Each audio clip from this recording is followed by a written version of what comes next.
Hello everyone, आज हम एक और इम्पॉर्टेंट न्यूज़ को कवर करेंगे। तो आइए देखते हैं न्यूज़ क्या है। ISRO reportedly conduct satellite dog fight eight nearly 29,000 kilometre per hour amid India Pakistan tensions. मतलब इंडिया पाकिस्तान जो विवाद बना हुआ है उसके बाद से अभी भारत की जो इसरो स्पेस एजेंसी है उसने कंडक्ट की है एक सैटेलाइट डॉग फाइट और ये टेस्टिंग सफलतापूर्वक हो चुका है। भारत एक अनोखा अंतरिक्ष प्रयोग कर रहा है। इसमें दो उपग्रहों के बीच डॉग फाइट शामिल है। मतलब दो जो उपग्रह होंगे उनके बीच क्या है, डॉग फाइट होगी। ये उपग्रह उच्च गति से पृथ्वी की परिक्रमा करते हैं। भारतीय अंतरिक्ष अनुसंधान संगठन मतलब इसरो ने कथित तौर पर स्पेडेक्स मिशन पर इस डॉग फाइट का संचालन किया है। जो अभी हाल ही में स्पेडेक्स मिशन हुआ है उसके बाद मतलब उसके ऊपर ही इसने अभी डॉग फाइट का ये टेस्टिंग की है। अंतरिक्ष में उपग्रहों का उपयोग करके नकली डॉग फाइट करने के लिए अमेरिका द्वारा चीन को चिन्हित किए जाने के एक महीने बाद भारत ने अपने स्पेडेक्स मिशन से बचे हुए ईंधन का उपयोग करके एक जटिल उपग्रह युद्ध अभ्यास करके एक समान उपलब्धि हासिल की है। मतलब अभी एक महीना पहले ही अमेरिका और चीन इन दोनों ने ये डॉग फाइट करवाई थी, लेकिन अभी भारत ने स्पेडेक्स मिशन पर ये भी सफलतापूर्वक कर लिया है। आइए देखते हैं इस न्यूज़ के विशेष कथन क्या है कि साइकिल पर रॉकेट ले जाने से लेकर चंद्रमा के दक्षिण ध्रुव तक अंतरिक्ष यान उतरने तक भारतीय अंतरिक्ष अनुसंधान संगठन मतलब कि इसरो और भारत के अंतरिक्ष क्षेत्र की यात्रा किसी परिकथा से कम नहीं है। मतलब बहुत ही ज़्यादा स्ट्रगल हुआ है। जैसे कि पहले देखते हैं कि जो रॉकेट था वो साइकिल पर लेकर जाया गया था और फिर चंद्रमा के दक्षिण ध्रुव में भेजा गया था। और जो अभी इसरो है ये बहुत बड़े बड़े ऐसे मतलब कि प्रयोग कर रहा है, ऐसे मिशन अभी जो बहुत सारे सक्सेसफुल भी हुए हैं और आगे फ्यूचर के लिए भी इसने बहुत सारे मिशन ऐसे मिशन जो है लॉन्च करने की सोची जा रही है। अब अंतरिक्ष में भारत का दबदबा लगातार बढ़ रहा है क्योंकि देश अंतरिक्ष में अन्य देशों के उपग्रहों को लॉन्च करने के लिए सबसे सस्ता विकल्प बनकर उभरा है। मतलब यहाँ से अभी भारत एक ऐसा बनेगा, इसरो एक ऐसा लॉन्च साइट बन जाएगी जिससे कि सस्ते दामों में मतलब बाकी देशों को ये एक विकल्प मिलेगा। क्योंकि जब हम देखते हैं जो बड़ी एजेंसीज हैं, स्पेस एजेंसी जैसे कि नासा और JAXA, European space agency ESA है ना, तो इसी तरह से वो बहुत महंगे मतलब उनका बजट ज़्यादा महंगी होती हैं और उसके समान ही भारत अभी ये सस्ता विकल्प होगा बाकी देशों के सामने। चंद्रयान 3 से लेकर आदित्य L1 तक भारत ने अंतरिक्ष क्षेत्र में दुनिया को अपना कौशल साबित किया है।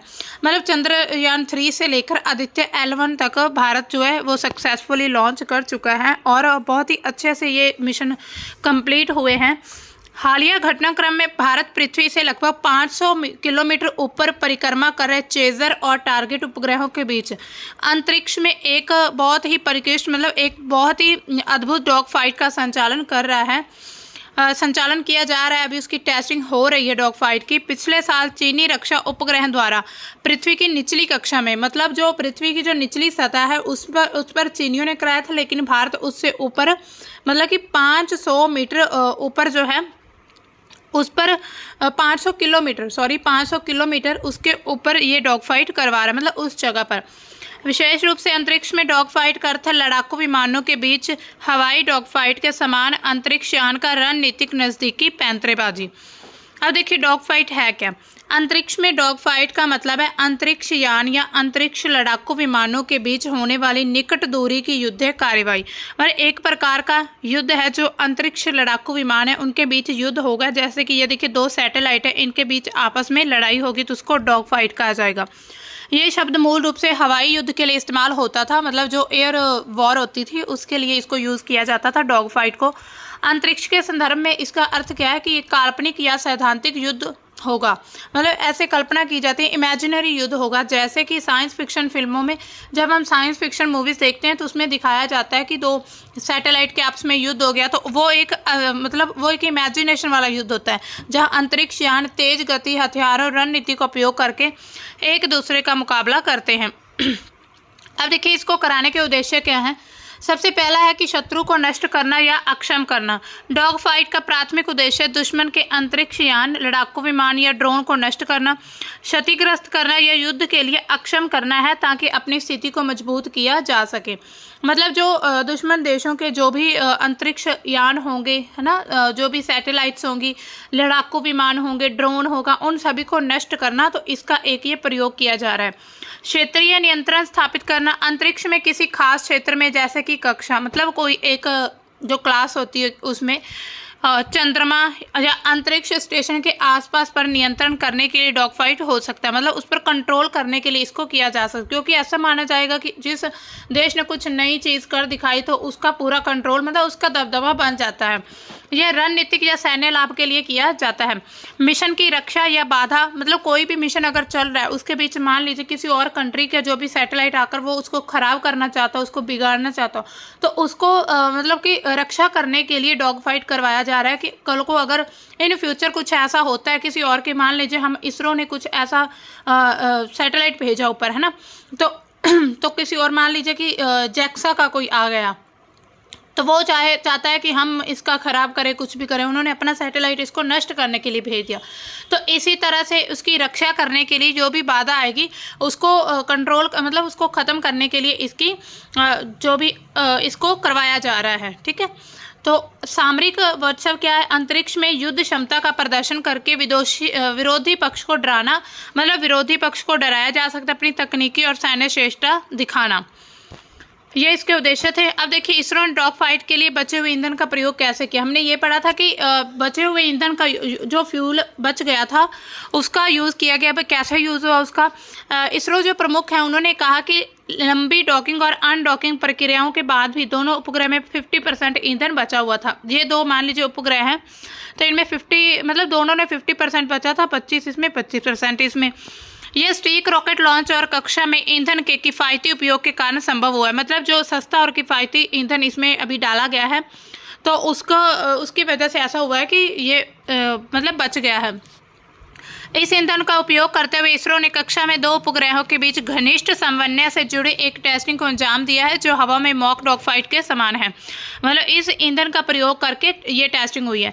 गतिविधि को तकनीकी रूप से जटिल और अंजाम देने में कठिन बताया गया। मतलब ये इतना आसान तो है नहीं कि किसी मतलब ईंधन किसी भी सैटेलाइट से तो ईंधन लेकर मतलब उससे इसको एक डॉग फाइट करवाई जाए, ये आसान नहीं है, इसको कॉम्प्लेक्स बताया जा रहा है और कठिन भी है। अब देखिए इसरो का स्पेडेक्स मिशन क्या है जिस पर ये डॉग फाइट हुई है, उसका असल में वो मिशन क्या है? स्पेडेक्स स्पेस डॉकिंग एक्सपेरिमेंट, मतलब इसकी फुल फॉर्म है स्पेस डॉकिंग एक्सपेरिमेंट। एक प्रौद्योगिकी प्रदर्शन मिशन है जिसे इसरो द्वारा अंतरिक्ष में डॉकिंग अनडॉकिंग प्रौद्योगिकी का प्रदर्शन करने के लिए विकसित किया गया है। इस मिशन का उद्देश्य दो छोटे अंतरिक्ष यान को एक दूसरे से मिलाना, डॉक करना, फिर अनडॉक करने की क्षमता का प्रदर्शन करना, जो भारत की अंतरिक्ष क्षमताओं में एक महत्वपूर्ण प्रगति को दर्शाता है। मतलब भारत अभी इसको करके एक सफलता पूरा कर लिया और भारत ऐसा करने वाला चौथा देश बना है। अब देखिए डॉकिंग क्या होती है, अंतरिक्ष में डॉकिंग का मतलब क्या है? दो या अधिक अंतरिक्ष यान आपस में जुड़ते हैं। यहाँ देखिए आप पिक्चर में देख सकते हैं ये जुड़े हुए हैं। यह प्रक्रिया अंतरिक्ष स्टेशन में आपूर्ति पहुँचाने, अंतरिक्ष यात्रियों को ले जाने या अंतरिक्ष यान को जोड़ने के लिए जरूरी है।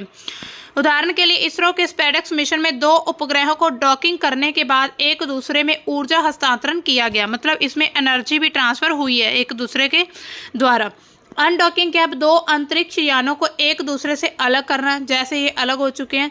यह अंतरिक्ष दोनों के बीच बातचीत, डाटा ट्रांसफर या किसी अन्य मिशन के लिए जरूरी हो सकता है। अनडॉकिंग के दौरान अंतरिक्ष यान धीरे धीरे एक दूसरे से दूर हो जाते हैं जब अनडॉकिंग होती है और टकराव से बचाने के लिए युद्ध अभ्यास करते हैं। अब देखिए ऐसे दो सैटेलाइट ऊपर भेजे गए थे जिनको पहले आपस में जोड़ा गया ऊपर अंतरिक्ष स्पेस में, उसके बाद इनमें एनर्जी ट्रांसफर हुई, उसके बाद इनको अलग किया गया। जब इसको जोड़ा तो डॉकिंग हो गया और जब इसको अलग किया तो वो अनडॉकिंग हो गया। स्पेडेक्स का उद्देश्य क्या है? स्पेडेक्स का पहला लक्ष्य है कि पृथ्वी की निचली कक्षा में 2 छोटे अंतरिक्ष यान STX-01 जो 2 यान भेजे गए थे, वो STX-01 चेजर जिसको, और STX-02 टारगेट, उसके लिए डॉकिंग तकनीक विकसित करना है। मतलब 2, एक चेजर और एक टारगेट का नाम दिया गया उसको, उनको उनके लिए डॉकिंग मतलब आपस में जोड़ने की एक ऐसी टेक्निक को डेवलपमेंट करना है। वे उन्नत सेंसर और प्रोन्दन प्रणालियों का उपयोग करते हुए स्वायत्त रूप से डॉकिंग करेंगे। द्वितीय उद्देश्य मतलब दूसरा उद्देश्य क्या है, विद्युत शक्ति हस्तांतरण का परीक्षण और अंतरिक्ष यान नियंत्रण का प्रदर्शन शामिल करना है। मतलब कि इसमें एनर्जी ट्रांसफर करना, ये इसका दूसरा जो भी उद्देश्य था कि ऐसा करके देखा जा सके। मतलब ऐसा करने वाला अभी भारत चौथा देश बना है, इससे पहले अमेरिका, रशिया और चाइना कर चुके हैं। अब देखिए मिशन को कैसे डिज़ाइन कैसे किया गया। स्पेडएक्स मिशन को, स्पेडएक्स को 2 उपग्रह भेजे गए हैं यहाँ पर, ठीक है। तो इसमें कौन कौन से, STX-01, STX-02 ध्रुवीय उपग्रह प्रेक्षण यान PSLV रॉकेट का उपयोग करके 470 किलोमीटर की कक्षा में स्थापित करेगा, जहां वे अलग हो जाएंगे और धीरे धीरे एक दूसरे के पास आएंगे और 20 किलोमीटर से 3 मीटर की दूरी पर डॉकिंग करेंगे। अब देखिए PSLV क्या है, एक लॉन्च व्हीकल है, इस पर भेजा गया है इन दोनों को, STX-01 और 02 को। ये 470 किलोमीटर में ऊपर भेजे गए हैं। उसके बाद 20 किलोमीटर से लेकर 3 मीटर की दूरी पर ये डॉकिंग करेंगे।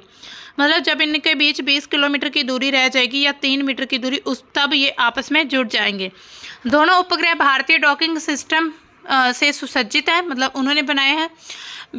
भारतीय डॉकिंग सिस्टम में समान, कम प्रभाव, उभयलिंगी यानी कि डॉकिंग सिस्टम दोनों अंतरिक्ष यान चेजर और टारगेट के लिए समान है। डॉकिंग तंत्र है जो उपग्रह सर्विसिंग, चालक दल के स्थानांतरण और भारत के अंतरिक्ष स्टेशन विकास जैसे भविष्य के कामों के लिए मिशन के लचीलेपन और सटीकता को बढ़ाते हैं।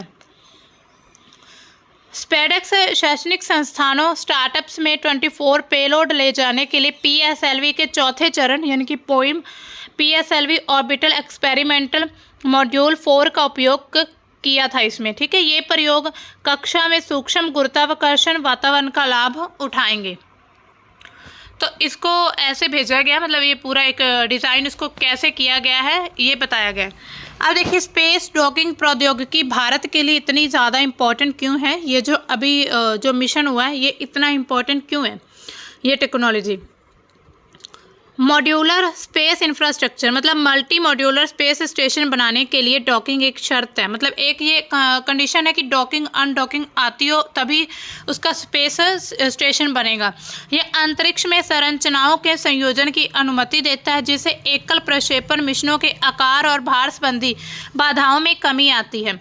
दूसरा अंतर्ग्रहीय और चंद्र मिशन, डॉकिंग से कक्षीय ईंधन भरने, पेलोड विनिमय में सहायता मिलती है, जिससे लूनर बेस और मंगल अन्वेषण के लिए मिशन लचीलापन बढ़ता है।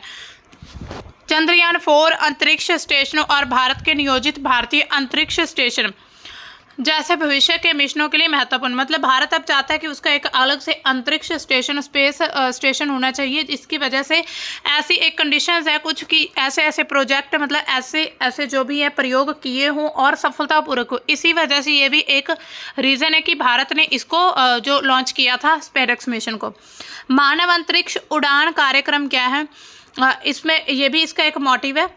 गगनयान और उससे आगे के दीर्घकालिक मिशनों के दौरान चालक दल के स्थानांतरण और आपातकालीन निकासी के लिए अंतरिक्ष डॉकिंग महत्वपूर्ण है। वैश्विक सहयोग और बाजार संभावना देखी जाए तो स्पेडएक्स भारत को रूस, अमेरिका, चीन के बाद चौथा देश बनाता है जो अंतरिक्ष डॉकिंग में महारत हासिल करता है और उपग्रह सेवा में अपनी परिस्थिति को मजबूत करेगा और उन्नत अंतर्राष्ट्रीय सहयोग का सक्षम करेगा। तो ये इसके मोटिव है। उपग्रह सर्विसिंग, डॉकिंग से उपग्रह की सर्विसिंग,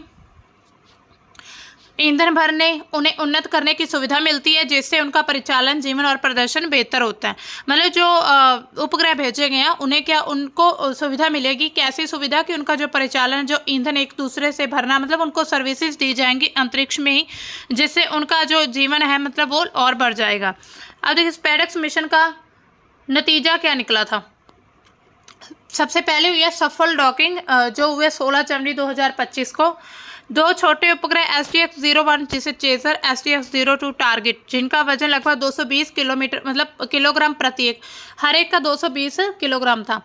475 किलोमीटर की निम्न पृथ्वी कक्षा में सफलतापूर्वक डॉक किया गया। इसको डॉकिंग प्रक्रिया में दोनों उपग्रहों को पहले 20 किलोमीटर की दूरी से 3 मीटर तक लाया गया, फिर स्वायत्त रूप से V बार दृष्टिकोण का उपयोग करके स्टिक युद्ध अभ्यास के साथ डॉकिंग पूरी की गई थी।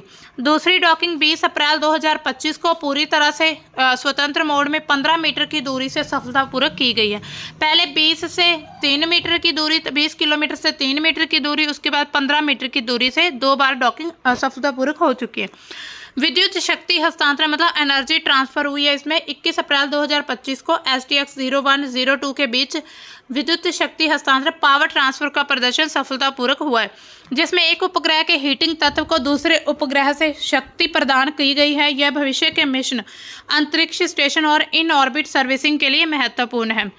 सफल अनडॉकिंग हुई है इसकी 13 मार्च 2025 को। इसरो ने दोनों उपग्रहों को सफलतापूर्वक अनडॉक किया गया है और उन्हें स्वतंत्र रूप से पृथ्वी की कक्षा में स्थापित किया गया। यह प्रक्रिया जटिल थी और इसमें स्टिक नियंत्रण की आवश्यकता थी। इसरो ने 15 मार्च 2025 तक दोबारा डॉकिंग और अनडॉकिंग को योजना बनाई थी। तो इसकी जो अनडॉकिंग भी सफल हो चुकी है और डॉकिंग भी। अब देखिए वैज्ञानिक और प्रौद्योगिकी उपलब्धियां क्या रही हैं इस मिशन की। दोनों उपग्रह वैज्ञानिक पेलोड से लैस थे, जैसे स्पेडेक्स ए में उच्च रेजोल्यूशन कैमरा था, स्पेडेक्स बी में मल्टी स्पेक्ट्रल पेलोड और रेडिएशन मॉनिटर, जो कि पृथ्वी इमेजिंग, प्राकृतिक संसाधन निगरानी और विकिरण डाटा संग्रहण के लिए जरूरी था। PSLV C60 के POIM-4 मॉड्यूल ने 24 अतिरिक्त पेलोड ले गए थे, जिनमें माइक्रोग्रेविटी में बीज अंकुरण और रोबोटिक आर्म जैसे प्रयोग शामिल थे। भविष्य के मिशनों के लिए आधार है कि ये स्पेडेक्स मिशन की सफलता ने भारत के महत्वाकांक्षी अंतरिक्ष कार्यक्रम जैसे कि भारतीय अंतरिक्ष स्टेशन बनाना चाहता है, चंद्रयान 4, चंद्रमा पर मानव मिशन के लिए आधार तैयार किया गया इसको सक्सेसफुली करके। डॉकिंग तकनीक मॉड्यूलर अंतरिक्ष यान और अंतरिक्ष में संरचनाओं के निर्माण के लिए ज़रूरी है। इसने अंतरिक्ष मलबे के प्रबंधन और भविष्य में के गहरे अंतरिक्ष मिशनों के लिए संभावनाएं खोली हैं। मतलब बहुत ही ज़्यादा इससे क्या हुआ है कि बहुत ही ज़्यादा फायदा होने वाला है। तकनीक के क्षेत्र में भारत आगे बढ़ रहा है। स्वदेशी तकनीक का प्रयोग किया गया। इसमें मिशन में उपयोग की गई डॉकिंग तंत्र, रेंडेजव सेंसर, अंतर उपग्रह संचार लिंक और GNSS आधारित स्थिति प्रणाली पूरी तरह से स्वदेशी थी। यह भारत की आत्मनिर्भरता और तकनीकी क्षमता को दर्शाता है।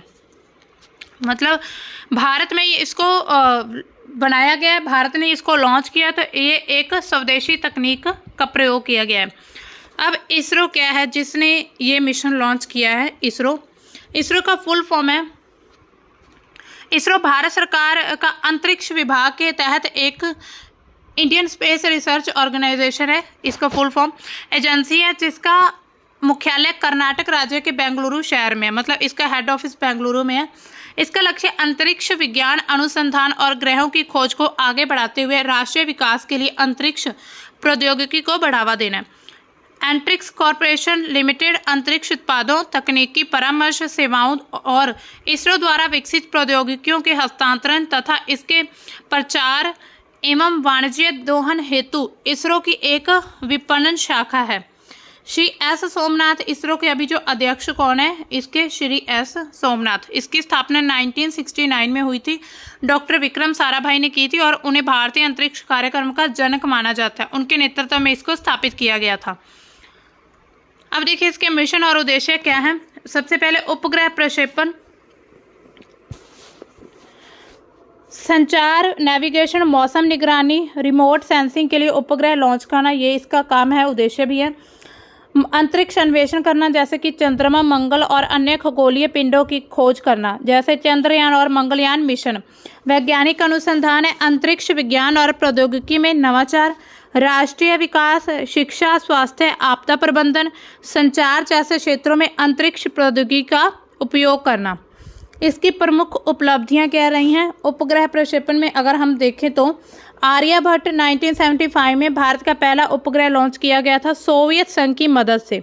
यह सक्सेसफुल हुआ था। इनसैट श्रृंखला संचार और मौसम निगरानी के लिए उपग्रह भेजा गया था।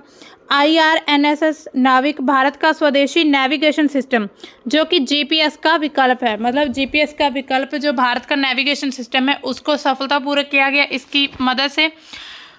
रीसैट और कैरेटोसैट रिमोट सेंसिंग और पृथ्वी अवलोकन के लिए उपग्रह भेजा गया। GSAT श्रृंखला हाई थ्रूपुट संचार उपग्रह है।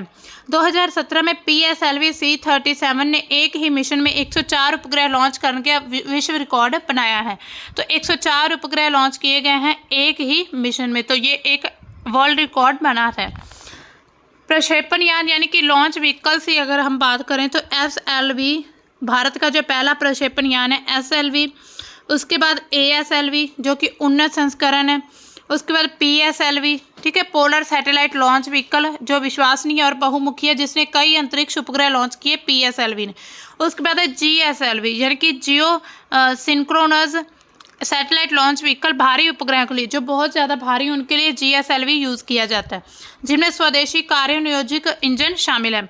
LVM-3 यानी कि इसरो का सबसे शक्तिशाली रॉकेट है जिसने चंद्रयान 3 और भविष्य के मानव अंतरिक्ष मिशनों के लिए उपयोग किया गया है।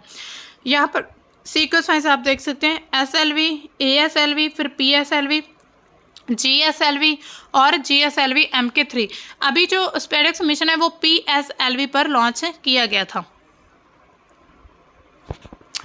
अंतरिक्ष अन्वेषण अगर स्पेस प्रोब्स की हम बात करें तो सबसे पहला चंद्रयान 1 है 2008 में। चंद्रमा पर पानी के अणुओं की खोज भारत का पहला चंद्र मिशन था ये। मंगलयान क्या है? मंगलयान 2013 में लॉन्च हुआ था, भारत का पहला मंगल मिशन जिसने पहले प्रयास में मंगल की कक्षा में प्रवेश कर लिया था, मतलब पहली ही बार में उसने एंट्री कर ली थी मंगल में। भारत को पहला एक ऐसा देश बनाया गया है। चंद्रयान 2 है 2019 में ऑर्बिटर सफल और लेकिन लैंडर यानी कि विक्रम की सॉफ्ट लैंडिंग असफल हुई थी। जो वहां पर लैंडर मतलब लैंड करवाना था, जिसको लैंडर था जो विक्रम, उसकी लैंडिंग जो असफल हुई थी। ऑर्बिटर तो सफल था।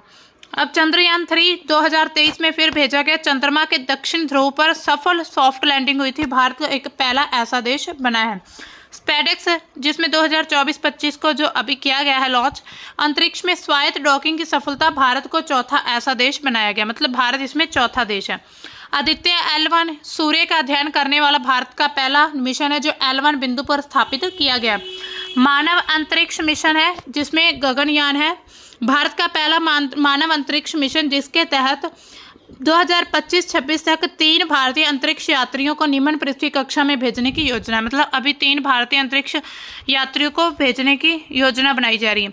इसरो के प्रमुख केंद्र कहाँ पर है? विक्रम साराभाई अंतरिक्ष केंद्र तिरुवनंतपुरम में है। रॉकेट और प्रक्षेपण यान का विकास करता है। अगर सतीश धवन अंतरिक्ष केंद्र है श्रीहरिकोटा में। उपग्रह और रॉकेट प्रक्षेपण का मुख्य केंद्र है। इसरो बेंगलुरु में है। उपग्रह डिजाइन और निर्माण करने का इसका काम है। लिक्विड प्रोपल्शन सिस्टम सेंटर है। रॉकेट इंजन विकास। नेशनल रिमोट सेंसिंग सेंटर कहाँ पर है? हैदराबाद, पृथ्वी अवलोकन डेटा प्रबंधन के लिए। अंतरिक्ष अनुप्रयोग केंद्र है जो अहमदाबाद, उपग्रह पेलोड और अनुप्रयोग करने के लिए। मैप में देख लेते हैं।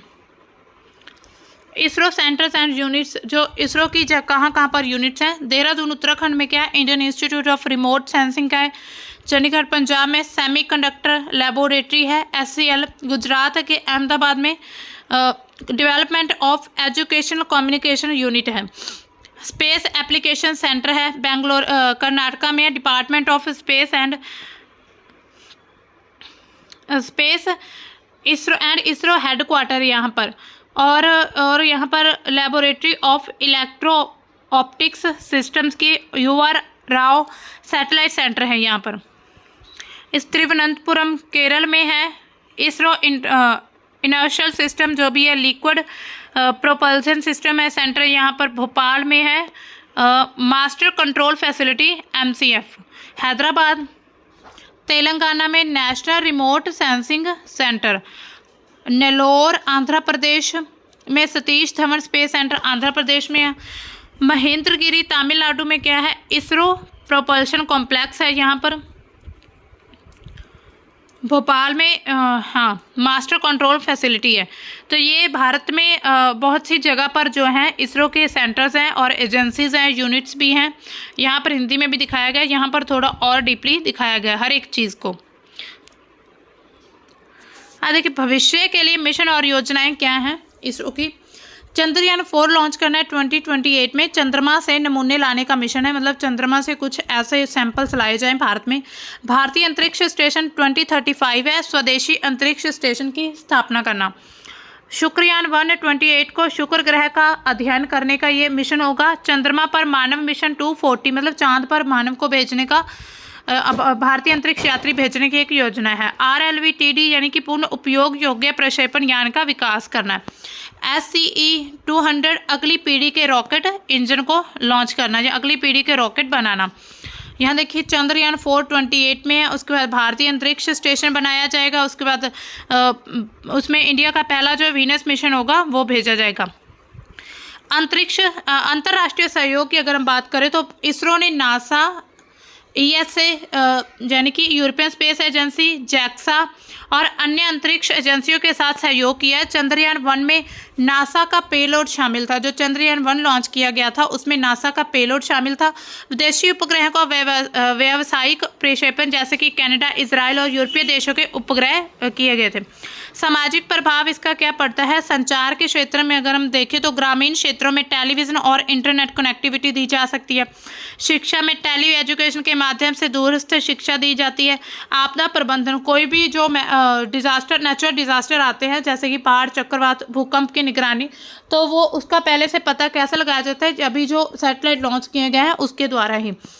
कृषि में जैसे कि फसल निगरानी और मिट्टी का विश्लेषण करने के लिए भी इसको यूज़ किया जाता है। निजी क्षेत्र में इसका क्या योगदान है इसरो का। इसरो ने new space India limited NSIL और इन स्पेस के माध्यम से निजी कंपनियों को अंतरिक्ष क्षेत्र में भागीदारी के लिए प्रोत्साहित किया, मतलब प्राइवेट सेक्टर को भी इसने प्रोत्साहन किया। स्टार्टअप जैसे कि Skyroot Aerospace and Agnikul Cosmos rocket और उपग्रह विकसित कर रहे हैं। चुनौतियां क्या है इसके सामने। इसरो के सामने भी कुछ ऐसी चुनौतियां हैं जिसकी वजह से थोड़ी बहुत दिक्कत आती है इनको, जो अभी हो जाता है कभी कभी सक्सेसफुल, कभी सक्सेसफुल नहीं हो पाता। सबसे पहले सीमित बजट है। नासा $25 बिलियन की तुलना में इसरो का बजट $2 बिलियन है, कम है, मतलब $2 बिलियन कम है नासा के अगर हम कंपेयर करें तो। तकनीकी जटिलताएं हो जाती जैसे कि क्रायोजेनिक इंजन और मानव अंतरिक्ष मिशन जैसी प्रौद्योगिकियों का विकास करना। वैश्विक प्रतिस्पर्धा जिसमें निजी कंपनियां SpaceX और अन्य देशों के साथ प्रतिस्पर्धा जैसे कि चीन और रूस के साथ कंपटीशन होता है इनका। इसरो अपनी पूरी कार्य क्षमता के उपयोग द्वारा सैटेलाइट लॉन्चिंग का एक सस्ता विकल्प बन सकता है, लेकिन परियोजनाओं में धीमे क्रियान्वयन और सरकार द्वारा पर्याप्त समर्थन न मिलने के कारण भारत इस क्षेत्र में रूस और चीन से पिछड़ भी सकता है। अगर भारत सरकार इसको सपोर्ट नहीं करती तो इस क्षेत्र में पीछे रह जाएगा। आगे की राह इसके लिए क्या हो सकती है कि इसरो का लक्ष्य कुल मिशन लागत को कम करना होना चाहिए। उपग्रह लागत के साथ लॉन्च व्हीकल की लागत भी कम होनी चाहिए। जो सैटेलाइट भेजना वो तो कम हो, लेकिन उपग्रह के साथ ही जो व्हीकल की लागत है, लॉन्च व्हीकल जो है उसकी भी कम होनी चाहिए। इसरो ने हाल ही में एक ऐसा ऐप डिज़ाइन किया है जो मछुआरों को मछलियों की अधिक संख्या वाले स्थानों के बारे में बताएगा और इसरो को इस तरह के तकनीकी नवाचारों को आगे बढ़ाते हुए अपने कार्य क्षेत्र में विस्तार करना होगा, मतलब कुछ नई नई टेक्निक्स, नए नए प्रयोग करने होंगे। इसरो के अभियानों को सरकार द्वारा पर्याप्त समर्थन के अलावा निजी भागीदारियों में भी जोड़ना होगा। विदित हो सकता है कि PSLV रॉकेट के निर्माण के लिए पब्लिक प्राइवेट कंसोर्टियम की शुरुआत होना एक अच्छा कदम होगा।